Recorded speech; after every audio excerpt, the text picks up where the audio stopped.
E vamos estender roupa. Tô aí, ó, já trouxe as roupas. Vou estender aqui agora. Depois já aproveito que tô aqui pertinho e já vou recolher os ovos.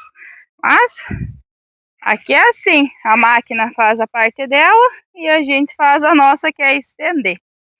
E hoje vai secar rápido, porque fica bem rapidinho. Tem um sol aí, pensa num sol maravilhoso que tá aqui.